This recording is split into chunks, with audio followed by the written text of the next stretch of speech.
बिस्मिल्लाहिर्रहमानिर्रहीम। अस्सलाम वालेकुम दोस्तों। आज एक टॉक शो में सायरा बानो ने तमाम सियासतदानों का बहुत ऑपरेशन किया। मौका पर पीपल पार्टी के रहनुमा मोहम्मद नदीम चंद और तहरीक इंसाफ के दूसरे कायदीन भी थे जो खामोशी से सायरा बानो की बातें सुनते रहे। आए पहले उनकी गुफ्तगू सुनते हैं और फिर उन पर बात करते हैं। कब होने हैं तो do you think election time पे होंगे तो साफ शफाफ होंगे? सुना है रिजल्ट बन भी गया हुआ। आखिरी बात क्या कही आपने? मैंने कहा कि सुना है कि रिजल्ट बन भी गया हुआ है। और साथ में एक छोटी सी मिसाल, अभी उन्होंने कहा मैं कुछ दारों के बारे में बात नहीं करूंगा। किसी ने कहा वो घोड़ा बड़ा खूबसूरत है, कितना जवान है, क्या बात है, इतना खूबसूरत है घोड़ा। हम दारों की मिसालें देते हैं ना। किसी ने कहा चल के तो दिखा, वो लंगड़ा रहा था। उसने कहा बेवकूफ आदमी, घोड़े की खूबसूरती और जवानी नहीं उसकी चाल देखते हैं, हमें देखना है कि हमारे अदारे क्या डिलीवर कर रहे हैं। एनीवे, सवाल आपसे था। बिल्कुल सही कह रहे हैं। साफ शफाफ इलेक्शन अगर कोई कहता है तो वो एक दीवाने का ख्वाब तो हो सकता है। यहाँ पर तो वो कह रहे हैं ना कि पूरी, आपने बिल्कुल सही बोला कि रिजल्ट भी आ चुका है कि किस पार्टी को किस पलड़े में बिठाना है, किसको हाँकना है और किस पार्टी को हमने सेंटर में लेकर आना है। तो आप मुझे बताएं कि फिर ये सियासतदान फिर जमहूरियत की बातें कर रहे हैं, फिर कह रहे हैं वोट को इज्जत दो। इज्जत हालांकि ये किसी और चीज को देते हैं। तो मुझे बताएं, अभी चंद साहब ने या मोहम्मद साहब किसी ने कहा ये मुल्क चलाने के लिए क्या बोला कि पॉलिटिकल फ्यूचर होना चाहिए, और ये भाई सीधी बात है, मुझे तो भरोसा ही नहीं है। आई एम सॉरी अपने तमाम सियासतदान दोस्तों पे, जो 5 इदारे नहीं चला सके वो मुल्क क्या चलाएंगे। इन्होंने पीआईए का ये हाल कर दिया, स्टील मिल का ये हाल कर दिया। आपने अपना वो क्या कहने के यहाँ पर मैरी टाइम अफेयर्स, आपने अपने ये जो जितने भी बर्थ हैं ये आपने इसको लीज पे दे दिया। आपने एयरपोर्ट आउटसोर्स कर दिए। और अभी जो वो एक उर्तुगल गाजी जहाज करके आएंगे और आप और हम इस्तकबाल के लिए जाएंगे, और जिस इस्तकबाल के लिए जबरदस्ती लोगों को लेकर जाएंगे, वो आ रहे हैं जी रेकोडेक के अपने शेयर सऊदी अरब को देने के लिए। जो तो सारा कुछ उसी लीज से देना है, तो बेचना है। तो क्या इलेक्शन, क्या इक़्तिदार में आके आपने अवाम को देना है? हर इदारा तबाह कर दिया, और ये भी पता है कि उस तबाही के पीछे बहुत सारे लोगों का हाथ है। हम हमें आपको और मुझे बेवकूफ बनाते रहते हैं और फिर हम लोग ऐसे करके बातें करते रहते हैं। कोई इलेक्शन नहीं होना, ये तराजू के पलड़े बराबर जी कर रहे हैं। जिसकी डील हो गई फाइनल, जिसकी डील होगी मसनद पे वही बैठेगा। और ये बाकी जो सर, मैं तो अपनी पार्टी के लिए मैं बोलती हूँ कि आज जो यहाँ पर जेयूआई और जो सीट एडजस्टमेंट और बातें सुन रही है, जेयूआई और एमक्यूएम में थे किसी के पलड़े नाच के बैठ जाना थे, 80 कले रह जाने। तो यहाँ पर पसंद ना पसंद ही है कि आपका तारा कौन है। मुझे नहीं पता, आई एम सॉरी।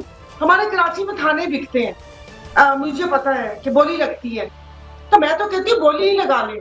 जो पाकिस्तान का कर्जा उतारे वो आके तख्त नशीन हो जाए, और पावे एवन फील्ड बेचिए या पावे अपने क्या कहते हैं महल बेचिए, और क्या स्विस अकाउंट से पैसे लेकर आए कि खैर है वापस दोबारा कमा लीजिएगा। बाकी ना मुझे आपने कहा ना आइन और इंसाफ की बात ना करो, मुझे तो सिस्टम पे भरोसा नहीं है। तो यहाँ पर मैंने देखा है वो कहते ना कि ईट चुको और थलो करप्ट बंदा निकल जाए। इस पूरे करप्ट सिस्टम में ढूंढ रहे हैं कि यहाँ पर साफ शफाफ इलेक्शन, कानून की इजारादारी, जमहूरियत का वो कोई जमहूरियत नहीं। जिसको है सब अपना अपना पेट भरने में लगे हुए। इदारों का जो हाल किया है, जो आज पीआईए बिकने के लिए तैयार है, मेरे ख्याल में वो लेगा भी नहीं उसको। जो रेलवे का हाल है और बाकी सब चीजें देखिए, मैं समझता हूँ कि काजी साहब जो अभी सायरा बीबी ने बात की है, आप और भट्टी साहब बड़े प्रो पॉलिटिशियन हमेशा रहे हैं, डेमोक्रेसी रहे हैं। देखिए, ये जो इस मुल्क के साथ खिलवाड़ हुआ है, इसके सिर्फ जिम्मेदार सियासतदान नहीं है, माजरत के साथ। और दूसरा, मैं उन लोगों को सियासतदान भी नहीं समझता। मेरी बात सुन, मेरी बात जो देखे, आपने अयूब का दौर 11 साल, मुशर्रफ का, ज़ियाउल हक का, ये भी जमा कर ले, शौकत अजीज का दौर भी जमा कर ले। आप ऐसे लोगों को भी सियासतदान समझते हैं कि जो हर वक्त किसी गेट नंबर 4 की तरफ देख रहे होते हैं और अपनी मर्जी की हुकूमतों में आ जाते हैं, मर्जी की वजारतें ले लेते हैं। मैं उनको सियासतदान नहीं समझता।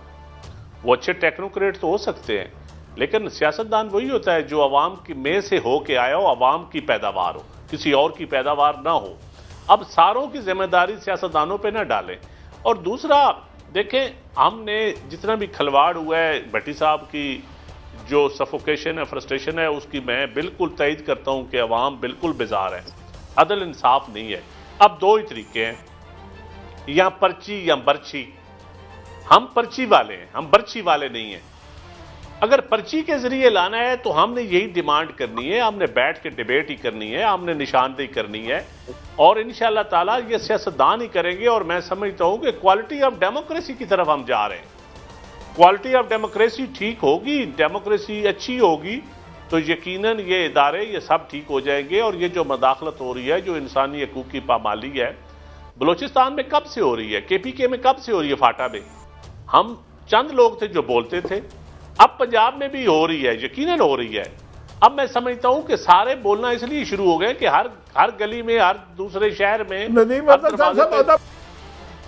क्या बात की, ये जो बात कर रहे हैं कि कैपिचुलेट करना और डिग्गी, हम तो वैसे हर गरीब आदमी को और गाड़ी के हर हिस्से की इज्जत करते हैं, डिग्गी का भी एक मकाम है, लेकिन चलें ये आपके सवाल से पहले मेमन साहब ने बड़ी खूबसूरत बात की। देखिए डिग्गी में तो इंसान गया है। जब मुशर्रफ साहब गए, एक सियासी जमात थी, उनकी लीडर खातून थी, अल्लाह उनके दर्जात बुलंद करे, डिग्गी में हीरे जोहरात रख के लेके गए। ये गुनाहगार आंखों ने देखा है, हीरे जोहरात। मुझे साहब अगर आखिरी बड़ी साहब समझते गए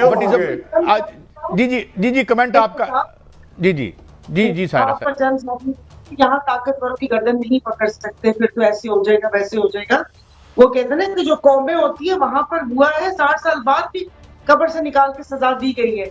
तो फिर अगर उनकी गर्दन नहीं पकड़ी जा सकती तो फिर आपकी और मेरी भी तो ना पकड़े ना गर्दन, फिर हम भी क्या वो पानी नीवे पास से आंदा है। हकीकत भी यही है कि सियासतदानों ने आज तक इक़्तिदार में आकर मुल्क को दोनों हाथों से लूटा और फिर मुल्क से रफू चक्कर हो गए। आज तक गरीब आवाम को सिर्फ तलाशों के सिवा कुछ नहीं मिला। मुल्क का दर्द रखने वाले अब आवाम के लिए दर्द सर बन चुके।